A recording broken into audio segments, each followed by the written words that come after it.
Let's take a reading from a young, talented, and passionate writer. We'll let him introduce himself and his book.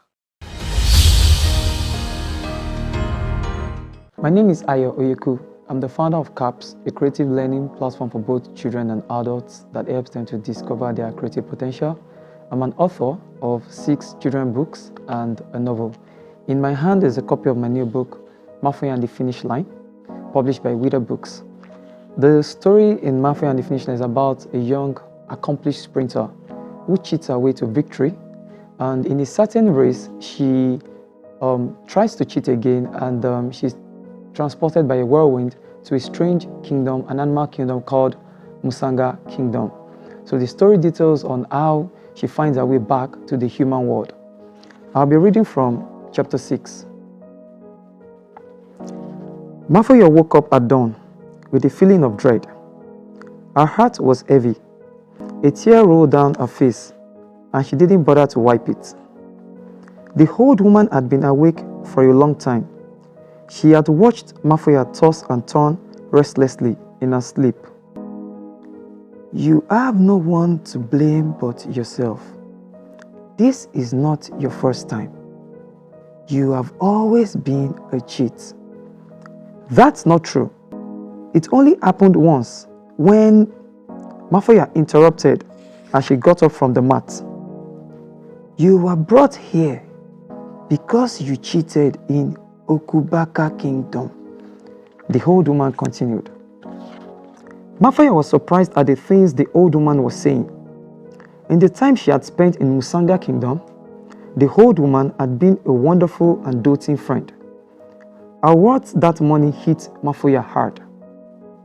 Don't accuse me again of that, Mafoya shouted and stormed out of the room. That morning in the palace, King Zamzam wondered where Mafoya got the strength to run if she had been starved as she had been ordered. Karu the parrot perched on the window and bowed to the king. Your Highness, I can see you're bothered by Mafoya's victory, the spy said. I am. That girl is stronger than I thought, King Zamzam growled. Ha! It was Tuli the tortoise who disobeyed your orders. He has been sneaking Mafoya some food. Karu the parrot had seen it all.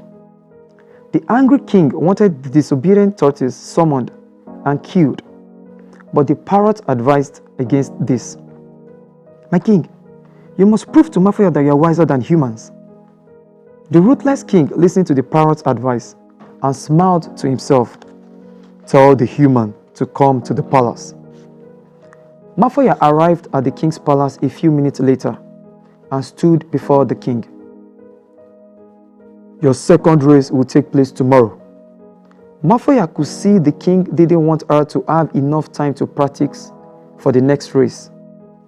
Everyone in the king's palace was silent as they waited for King Zamzam to announce who Mafoya will be competing against. You will be competing against Tuli the tortoise, King Zamzam smirked. The animals were unhappy to hear this because it would have been a easy victory for Mafoya. Mafoya let out a gasp. Tuli the tortoise had been a kind companion since she found herself in Musanga Kingdom. He had risked his life to give Mafoya food. Now that the two were being pitted against each other, Mafoya's heart sunk. Karu the parrot smiled gleefully in the corner where she hid. He was happy that her plan had worked out. I cannot race against Tuli the tortoise, Mafoya lamented when she got back to her room. So, what are you going to do? The old woman queried. I want to escape. Help me. Mafoya crawled towards the old woman's feet. The old woman was touched.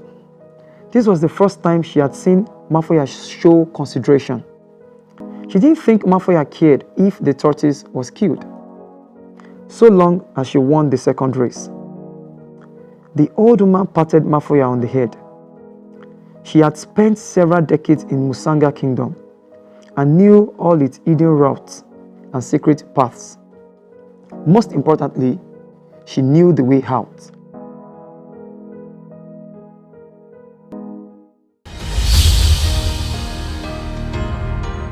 Well, I hope you've had a good time with us today. As always, we'll be delighted to get your feedback through any of our social media platforms displayed on your screen. I'm Olakunle Kasumo. Remember, one great book can change your life. Bye-bye.